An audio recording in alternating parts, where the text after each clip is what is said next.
ദാമ്പത്യ ബന്ധം നിലനിർത്തുന്നതിൽ ഏറ്റവും പ്രധാനപ്പെട്ട ഒരു ഘടകമാണ് ലൈംഗിക ബന്ധം എന്ന് പറഞ്ഞു. ആ ലൈംഗിക ബന്ധത്തിലെ ചിട്ടകൾ പാലിക്കണം. ബിസ്മി ചൊല്ലിയിട്ടാകണം ലൈംഗിക ബന്ധത്തിലേക്ക് കടക്കേണ്ടത്.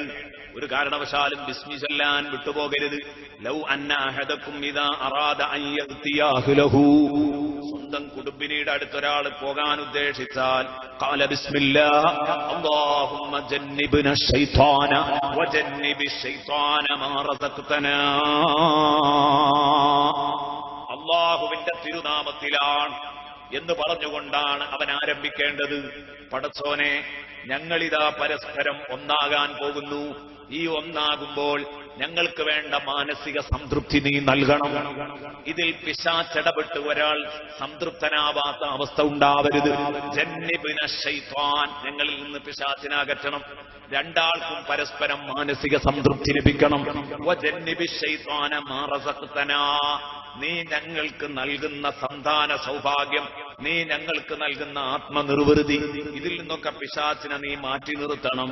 അതിൽ അവർക്കൊരു കുട്ടിയെ അല്ലാഹു കണക്കാക്കുകയാണെങ്കിൽ ഫഇന്നഹു യുഖദ്ദർ ബൈനഹുമാ വലദുൻ ഫീ ദാലിക ലൻ യദുറഹു ശൈത്വാൻ.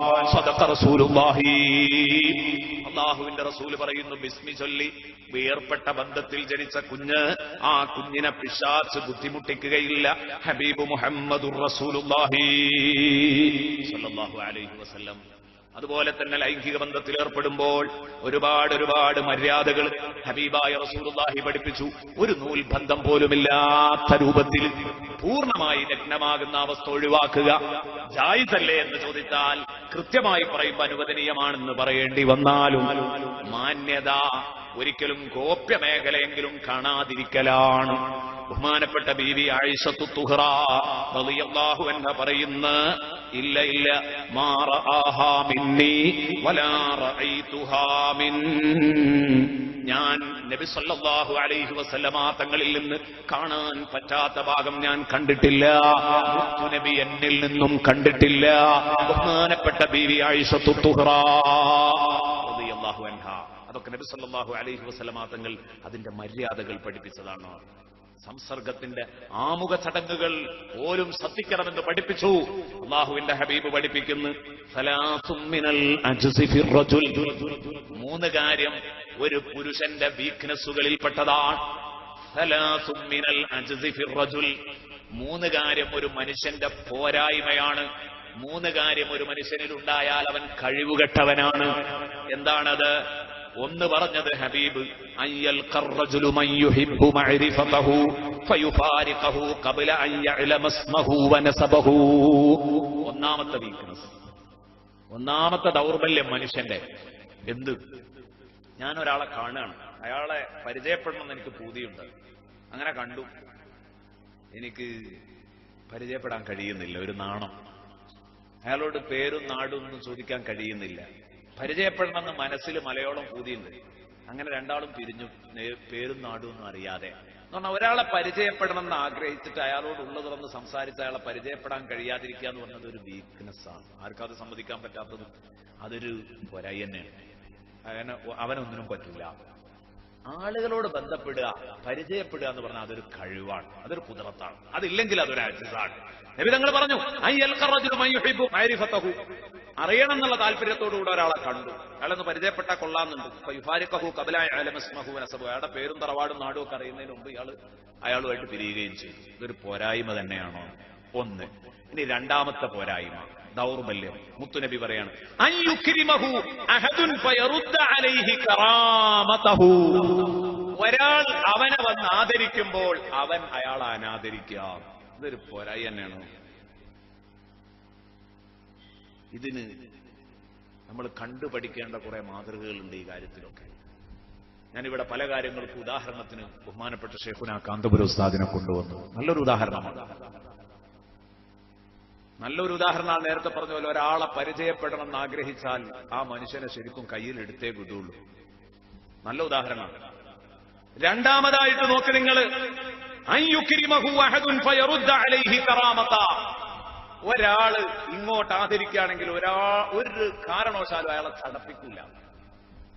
അത് ചെയ്യരുത് എന്നാണ്. ഒരാൾ ബഹുമാനിക്കുമ്പോൾ ആ ബഹുമാനം തട്ടിക്കളയാം. വില വെക്കാതെ തട്ടിക്കളയ, എങ്ങോട്ട് സ്നേഹം പ്രകടിപ്പിക്കുമ്പോൾ തട്ടിക്കളയാം. ഉസ്താദിന്റെ മുമ്പിൽ ഒരാൾ വരുന്നു, ഉസ്താദെ ഞാൻ നിങ്ങൾ ഒരുപാട് എന്തൊക്കെയോ പറഞ്ഞു, പക്ഷെ ഇപ്പൊ എനിക്ക് ഉസ്താദിനോട് ഭയങ്കര സ്നേഹമാണ്, പൊരുത്തപ്പെടണല്ലോ. ഉസ്താദ് പറഞ്ഞു, നിങ്ങൾ എന്നെ പറ്റി അറിയാതെയല്ലേ പറഞ്ഞത്? അറിഞ്ഞുകൊണ്ട് മനഃപൂർവ്വം എന്നെപ്പറ്റി കളവ് പറഞ്ഞ് നടക്കുന്നവരും അത് എഴുതുന്നവരും അത് പ്രസംഗിക്കുന്നവരും ഒക്കെ ഇവിടല്ലേ, അവരോട് തന്നെ ഞാൻ പൊറുത്തിട്ടുണ്ട്, പിന്നെ നിങ്ങളോട് പൊറുക്കുന്നതിന് എനിക്കെന്താ? ഇതാണ് മനുഷ്യൻ. അതേ സമയം ഇതിന്റെ നേർപതിപ്പ് വേറെ ഒരു സംഭവം. ഒരു മുസ്ലിയാരെടുത്ത് ഒരു പാവപ്പെട്ട മുത്താലിമ് പോവുകയാണ്. ഇതൊരു ഉണ്ടായൊരു അനുഭവമാണ്, എന്റെ നാട്ടുകാരനാ പോയത്. ഒരു മുത്താലിമ് എന്നിട്ട് പറഞ്ഞു, ഉസ്താദേ ഞാൻ എന്റെ അവിവേകത്തിൽ നിങ്ങളെപ്പറ്റി എന്തൊക്കെയോ പറഞ്ഞു, നിങ്ങൾ പറയാൻ പാടില്ലാത്ത പലതും പറഞ്ഞപ്പോ, നിന്ദിക്കാൻ ഒരിക്കലും പാടില്ലാത്ത പലതിനെയും നിന്ദിച്ചപ്പോ ഞാൻ നിങ്ങളെ എന്തൊക്കെയോ പറഞ്ഞുപോയി, പക്ഷെ എനിക്കൊരു കുറ്റബോധം, അതുകൊണ്ട് എനിക്കൊന്ന് പൊരുത്തപ്പെട്ട് തരണം എന്ന് പറഞ്ഞപ്പോ ഈ മനുഷ്യനിങ്ങ് ചാടിയത്ര. ഈ മുത്താലിം എന്നോട് വേദനയോടുകൂടെ, ആടാ എനിക്ക് പണി എന്നെ കുറ്റം പറഞ്ഞു നടക്കല, ഈ ഇതിനാ ഓതാൻ പോണ്, എന്നെ കുറ്റം പറഞ്ഞു നടക്കാൻ പോടാ വിടുന്നു, ഇയാളെ വീട്ടിൽ നിന്നാ ഈ ആട്ടുന്നത്. അപ്പൊ ഇതൊക്കെ രണ്ട് ശൈലി ഒരിക്കലും ചെയ്യാൻ പാടില്ല. നമ്മളെ കാല് പിടിക്കുമ്പോൾ മൂത്ത് എവിടെയൊക്കെ ചെയ്യാൻ പാടില്ലാത്തൊരു സംഗതിയാണ്. ഇതൊക്കെ ഒരു മനുഷ്യന്റെ പോരായ്മയാണ്. അതുപോലെ ദാമ്പത്യ ജീവിതത്തിൽ അവന്റെ പോരായ്മയായി റസൂലുള്ളാഹി എണ്ണുകയാണ്, വസാലിസു അൻ യുഖാരിബ الرجل جاريته أو زوجته فيصيبها قبل أن يحدثها ويؤانسها ويضاجعها فيقضي حاجته منها قبل أن تقضي حاجتها منه.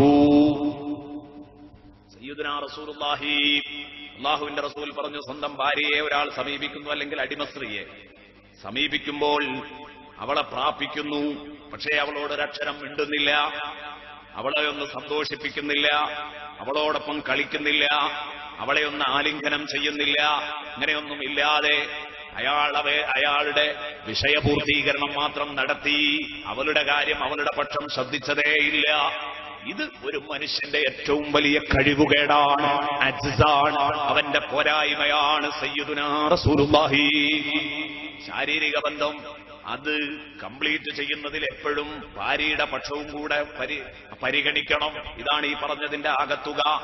നബി സല്ലല്ലാഹു അലൈഹി വസല്ലം മറ്റൊരു ഹദീസിൽ പറയുന്നു, ലാ യഖഅന്ന അഹദുൻ അലാ ഇംറാതിഹി കമാ തഖഉൽ ബഹീമാ. മൃഗങ്ങൾ പരസ്പരം അതിന്റെ ഇണകളെ പ്രാപിക്കും പോലെ നിങ്ങൾ നിങ്ങളുടെ ഭാര്യമാരെ പ്രാപിക്കാൻ പാടില്ല, ഭാര്യമാരുടെ മേൽ വീഴരുത്. വല്ലക്കും ബൈനഹുമാ റസൂൽ, മറിച്ച് നിങ്ങളുടെയും ഭാര്യയുടെയും ഇടയിൽ ഒരു ദൂതൻ അതിന്റെ മുമ്പുണ്ടാവണം, ഒരു മെസ്സഞ്ചർ അതിന്റെ മുമ്പ് പ്രവൃത്തി ചെയ്യണമെന്ന് ബഹുമാനപ്പെട്ട സയ്യിദുനാ റസൂലുള്ളാഹി പ്രവർത്തിക്കണമെന്ന് സയ്യിദുനാ റസൂലുള്ളാഹി പറഞ്ഞപ്പോ സഹാബത്തിന്റെ ചോദ്യം, എന്താ നബിയെ പറഞ്ഞത്? ശാരീരിക ബന്ധത്തിന്റെ മുമ്പ് ഒരു ദൂതൻ വേണമെന്ന് പറഞ്ഞ ഈ ദൂതൻ വമർ റസൂലു യാ റസൂലല്ലാഹ്, നബിയെ ഏതാണ് ഈ ദൂതൻ? മുത്തുനബി പറയുന്നു, അൽ ഖുബുലത്തു വൽ കലാം, ചുടുചുംബനവും അതുപോലെ തന്നെ മധുരക്കിന്നാരവുമാണ്. നല്ല സംസാരവും ചുടുചുംബനവും ഇത് വേണം. അല്ലാതെ ഒരിക്കലും നിങ്ങൾ ഇത്തരം എടുത്തുചാട്ടങ്ങൾ നടത്തരുത്. ഹബീബ് ഒരു വിഷമവുമില്ലാതെ, വളച്ചുകെട്ടില്ലാതെ, ഒളിച്ചുവെപ്പില്ലാതെ നേരെ ചൊവ്വേ പറയുകയാണ്. നമ്മൾ മനസ്സിലാക്കേണ്ട കാര്യമായതുകൊണ്ട് തുറന്നു പറയല്ലാതെ നിവൃത്തിയില്ല. അല്ലാഹുവിന്റെ ഹബീബ് സല്ലല്ലാഹു അലൈഹി വസല്ലം നേരെ ചൊവ്വേ കാര്യങ്ങൾ പറയുന്നതാണ്. ഇതൊക്കെയും നാം ജീവിതത്തിൽ ശ്രദ്ധിക്കുമ്പോഴാണ് നമുക്ക് രക്ഷപ്പെടാൻ കഴിയുന്നത്.